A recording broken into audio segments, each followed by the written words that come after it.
Now, the Mollé Mystery Theater.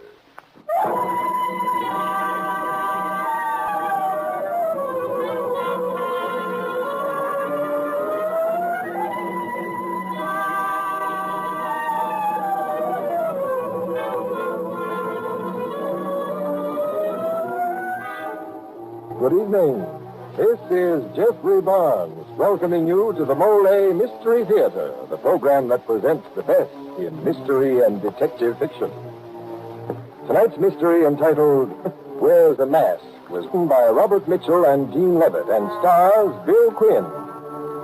It's the story of Joseph Talbot, who escapes from prison and tries to claim the woman he loves.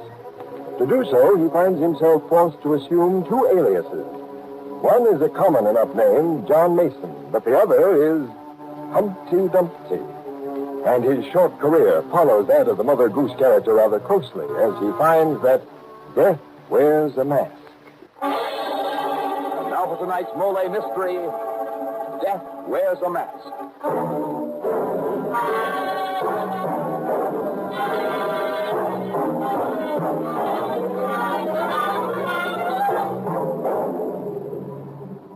When I saw that mask, that black mask, that's when my insides turned to ice water.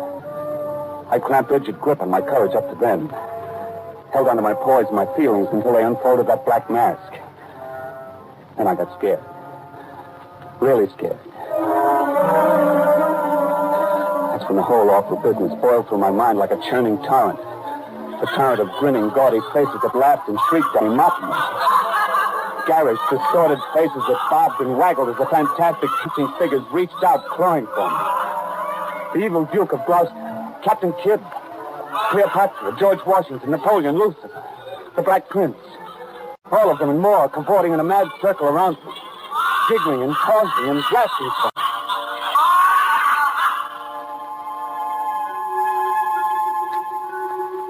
And there was Joan of Arc. Joan of Arc, more beautiful than I'd remembered. Her mask gone, staring up the sky as the silent ripples dancing over her face slowly darkened. In the instant that was left, my mind plunged back through these memories to the point where it all started. Back to the night I walked in the shadows of a flagstone path and stopped a moment to look at the name on the door before I pressed the bell. Joseph. Joseph!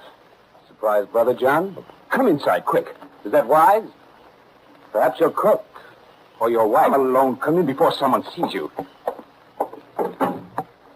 Well. Looks as if you've done pretty well for yourself in the last 4 years. New city, new business, even a new name. Mason now. Talbot was a little tarnished, eh, John? Never mind all that. How did you get out? What do you mean, coming here? Take it easy, John. One thing at a time. I broke out. I shot a guard. Joseph. He may have died, I don't know. I had a tough time last night, a tougher time today. Getting down here and finding you wasn't easy. Do the police? No. They think I went east. I'm okay for a while. Now, see here, Joseph, I can't afford to... Besides, John, where else would I come for help? Except to my big brother. Well, of course I want to help you, but you must realize... Mind if I pour a drink? Oh, help yourself. It's been 4 years since I've tasted whiskey.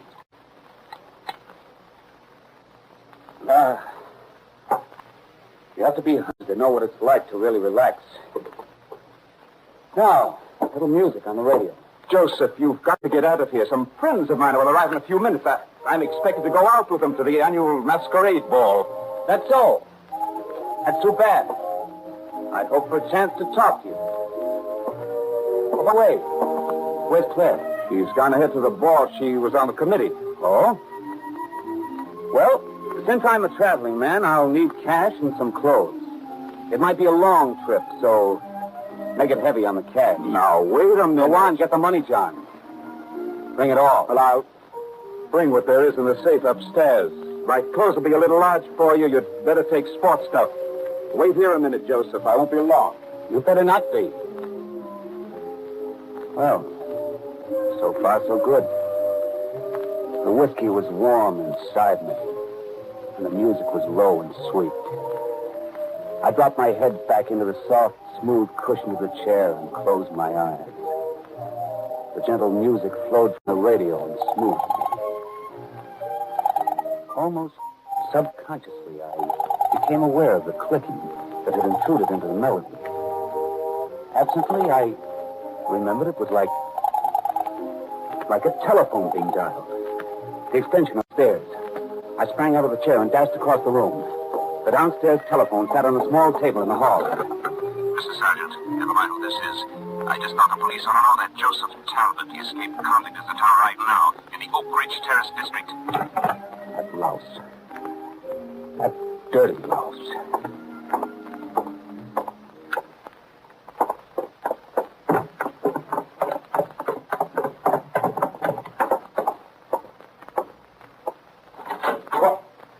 Joseph, you startled me. You're jumpy, John. How could you blame me with you in the house? Just 1,200, that's all there is. Okay. I got restless downstairs. You were taking so long. I had trouble with the combination. Uh-huh. Where are the clothes? Hey, what the devil is this stuff? This egg business and these striped pants. That's my costume for the night. The egg fits over your head. I told you it's a costume ball, masquerade. Oh? It's a little flashy for me.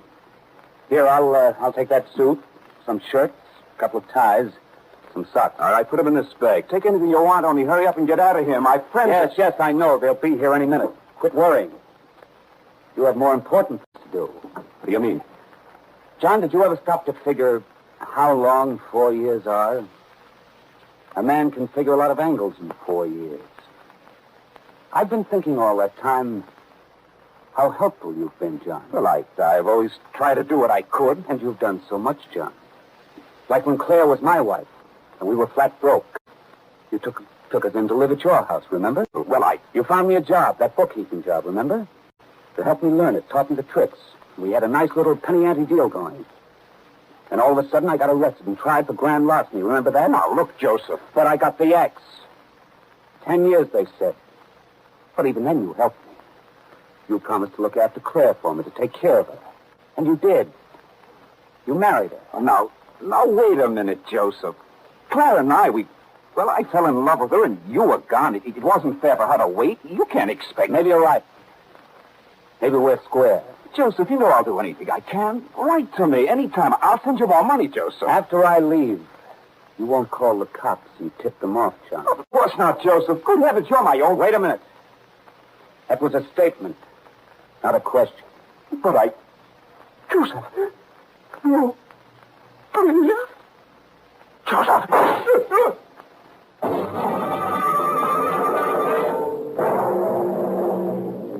I didn't realize how much I hated John until I found myself resenting the neatness of the little round hole in his forehead.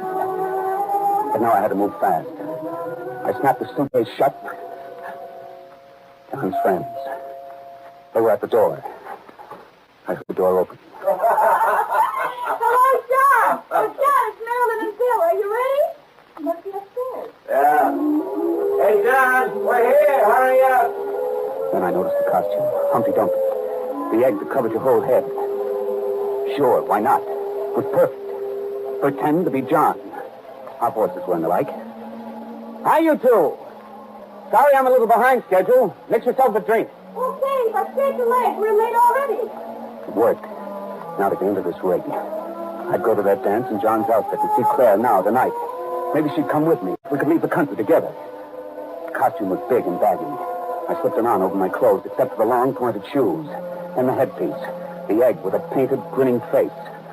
I looked at myself in the mirror. It was funny. Really funny. All I had to remember now was to play the part. Play John out for a good time. Okay, I'm all ready. Bill. Oh, it's priceless. It's positively priceless. John Mason, you're a scream. Humpty Dumpty, John, you're marvelous. Bill, look at that head. I've never seen anything so funny. Oh, I'm proud of you, John. Well, you look pretty good yourself. Cleopatra, right? And Captain Kidd, no mistaking you old pirate. Running true to type, aren't you? Okay, I get it. You're going to be nasty. Hey, your voice sounds different. You sound like you have a mouthful of mush with that thing over your noggin. Oh, we're going to have a swell time tonight. Come on.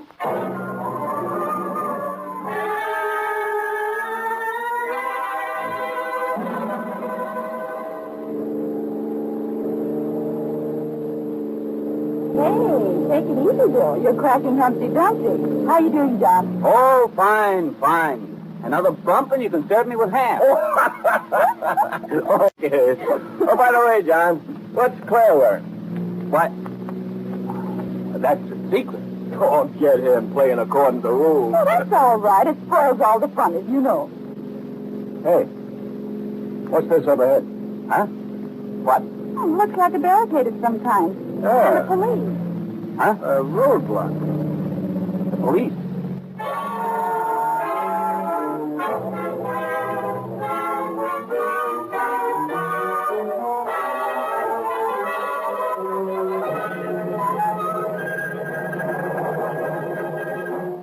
Well, mystery fans, from where Joseph Talbot sits, it looks as though Humpty Dumpty is set for a fall. Now, we shall see in just a moment when we bring you Act 2 of tonight's Mollé mystery. And now this is Jeffrey Barnes returning you to Act 2 of Death Wears a Mask.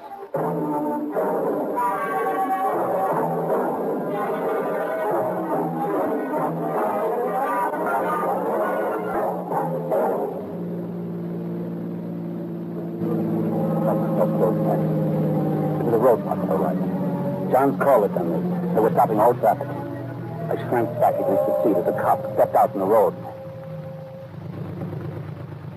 Sorry to bother you, folks, but... Hey, what's going on here? Welcome aboard, Tim. We're playing the Jolly Roger tonight. What is this? Who are you? It's me, Bill Brady. Oh, Mr. Brady. What's up, Tim? We traced an escaped convict to this neighborhood. Killed a guard at the prison last night, armed and dangerous. We're checking everything that looks suspicious. That's us, Tim. Captain Kidd here is wanted for piracy. I'm wanted by Mark Anthony. I guess Humpty Dumpty Mason in the back is the only innocent aboard. Oh, let's see about that. Hey, that sure is some get-up, Mr. Mason. Sure you're not a bad egg? Oh, I'm pretty bad, Tim. You might say that the yoke is on you for letting it go. Oh, brother, how corny can you be? Okay, folks, on your way. Have a good time.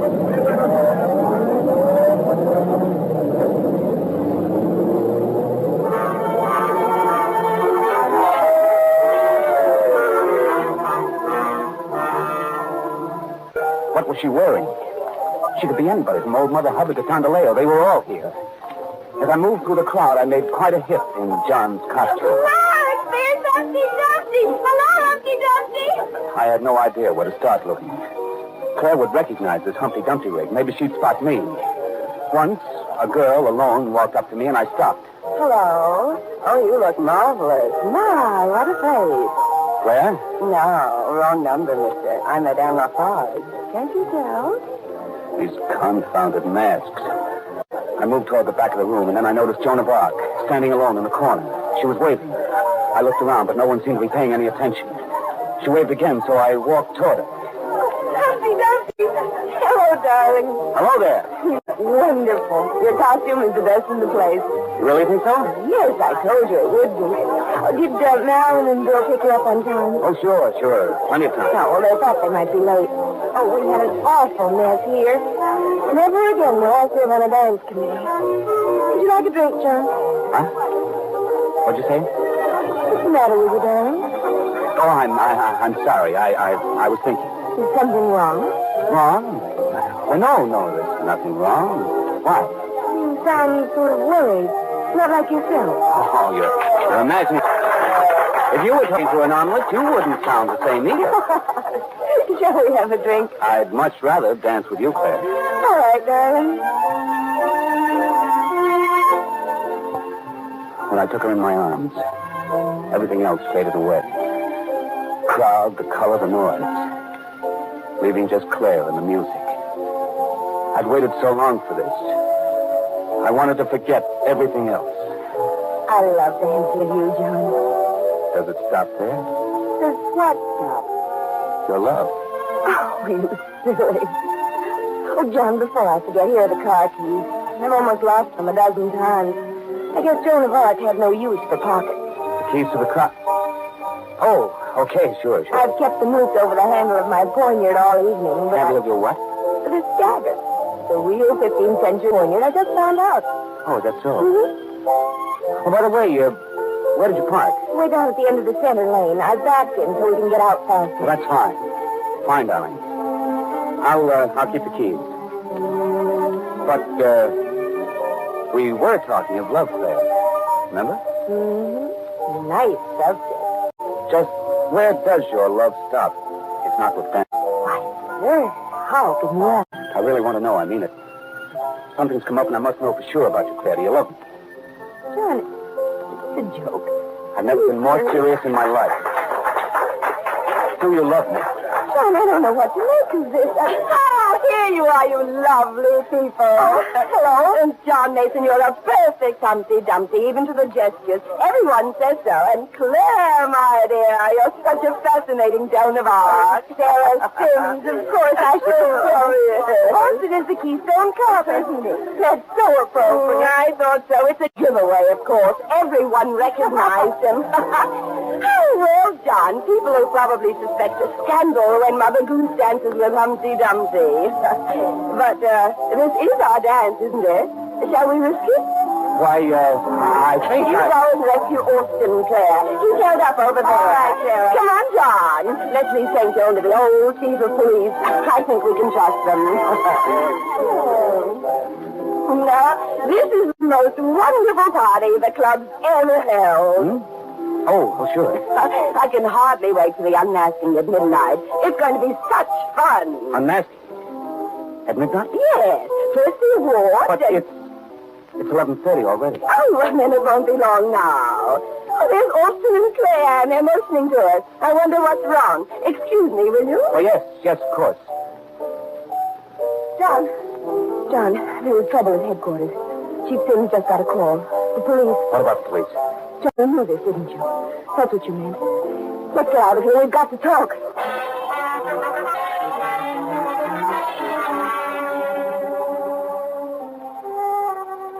Claire took me outside and down a path that led to the end of the garden where the lights from the ballroom danced faintly on the quiet water of the fish pond. We were alone. Claire looked at me for a long moment, and then... What are we going to do now? Claire, before you say anything more, please answer my question. Do you love me? John, how can you even ask that? You know I do, darling. Say it. Say it, Claire. I want to hear it. John, I love you, John. I love you. Haven't I always loved you? Okay. Okay, Claire, okay. Come on now, come on. Get hold of yourself. What are we going to do? He's out. He'll come back. He's found us. Don't worry about him, Claire. He'll go away. I promise you that. No, he won't. He wants to get us, John. Why else would we come here at all? He knows he was framed, and he must realize that we did it to get rid of him so we could be together. I couldn't bear it, what Claire was saying. As the meaning of her words jammed into my brain, there was a terrible pressure swelling up inside me. Maybe we should tell the police that he's your brother. He'll be waiting for us at home, and know he will. He's a She killer was now. talking again as I reached out He and murdered seized the John. mask she wore. She stopped short when I ripped it from her face. Her eyes grew wide as I moved toward her, and her mouth fell open. I was afraid she might scream, so I clapped her hand over her mouth. I bent her head back, and I pulled the little dagger she wore from its scabbard and drove its point deep into her throat. I bent her back and eased her slowly down until I felt the cold water of the pond in my arms. And I let her drop. She stared up at the sky as the ripples over her face grew dark from her blood.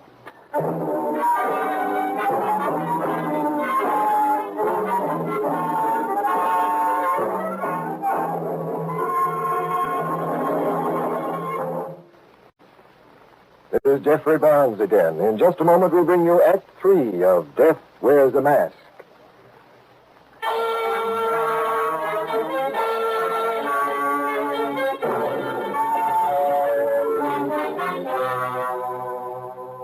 Claire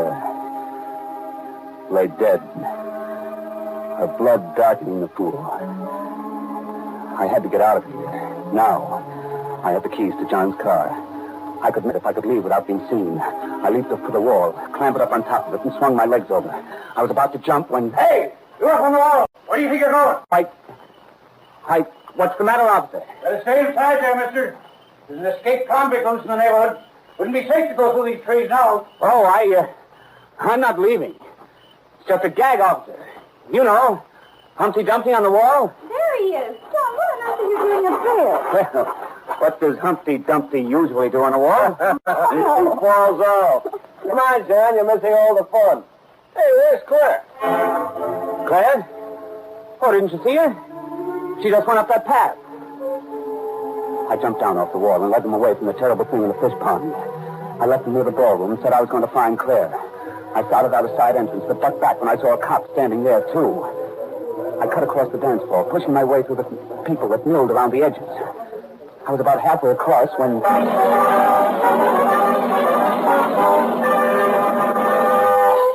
Gather around, everybody. Gather around. A rush of people swarmed toward the stage. I tried to get by, but I was swept up with them as they pushed in close. Yes, this is by far the most successful party ever sponsored by the Oak Ridge Terrace Country Club. I had to get out. I had to. I began to shoulder through the mob, forcing my way between the tightly packed bodies. Yes, don't let that man go away. People began shoving me back toward the stage. They were all laughing and shouting. Ladies and gentlemen, it gives me great pleasure to announce that the judges were unanimous in their selection of the masquerader who played best the part portrayed by his costume. As the best clown of the evening, the grand prize goes to Humpty Dumpty! The announcer stepped down and handed me a huge silver cup. I still thought I could clown my way out. I bowed foolishly and then... It's midnight. He's first. Take his mask off. Let's see the champ. You know him, John Mason. Come on, over there. No. I dropped the cup and plunged headlong into the milling, laughing ring that pressed in on me. I struggled to break through them as they shrieked and sang and clawed at my costume. Take his mask off. Whoa, you John. No, take it over. I got him. Hold him. I fell down and their voices closed over me. They didn't know what they were doing. They were laughing and shouting. I felt the shell of my headpiece crack and they ripped it off. Then hands were helping me to my feet. And a deadly silence suddenly swept out through the crowd in an ever-increasing circle. With me as the center. That's not John Mason.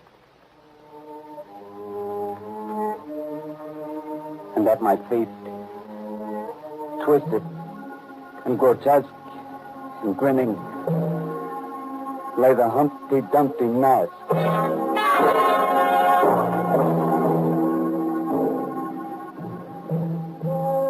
Not like this somber hood they were holding in front of me now. A black mask with no eyes.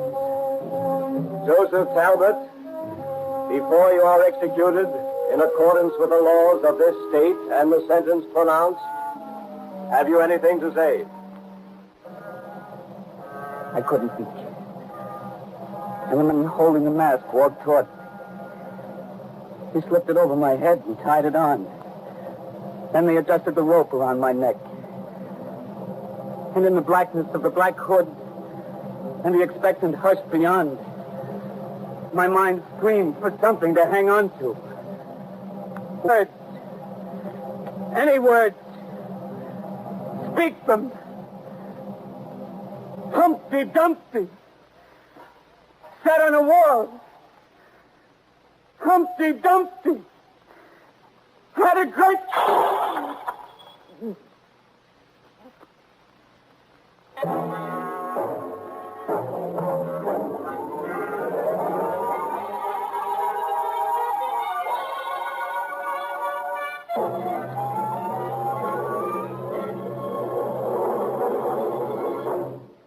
And now this is Jeffrey Barnes again, bringing down the final curtain on tonight's Mystery Theater presentation of Death Wears a Mask. The original music for the Mystery Theater is composed and conducted by Alexander Semmler. Billy Quinn was starred, and Mitzi Gould and Gregory Morton featured in tonight's play.